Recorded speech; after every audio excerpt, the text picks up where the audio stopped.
OBC समाज के लोग बोलते हैं कि हमारे साथ छुआछूत होती है। जो ओबीसी और जनरल कैटेगरी के लोग हैं इनको खाने पे बुलाते हैं तो अलग बैठाते हैं और अपने घर पे कभी खाना खिलाते नहीं, इनके घर पे खाना खाने आते नहीं है। और जब पंगत वगैरह शादी बारात होती तो बचा कुचा देते हैं। ये लोगों की शिकायत रहती है। तो इसमें वो कोई गलत नहीं कर रहे हैं, ना सवर्ण गलत कर रहे हैं ना ओबीसी समाज के गलत कर रहे हैं।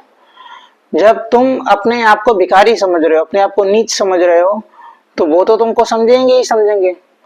नियम ये होना चाहिए कि जो तुम्हारे यहाँ समाज में बैठ के खाना खा जाए तुम उसके यहाँ समाज में बैठ के खाना खाने जाओ। लेकिन तुम लोग क्या करोगे कि उन्होंने सिर्फ निमंत्रण भेज दिया किसी के हाथों से, खुद निमंत्रण भी नहीं देने आए। पर्चे में लिख के गांव में आता है एक व्यक्ति, वो निमंत्रण सबको दे जाता है, उसके बाद थाली लेके पूरा खानदान सहित पहुंच जाते हो।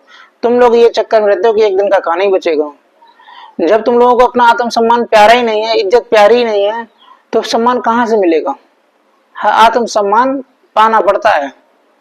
ये आप दोषारोपण करने से कुछ नहीं होता है कि ब्राह्मण हमारे यहाँ खाना खाने नहीं आते हैं।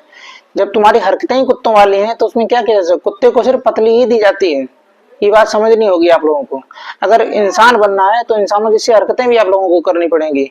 अब कोई बुला रहा है तो तुरंत मुंह उठा के पहुंच जा रहे हो खाना खाने के लिए।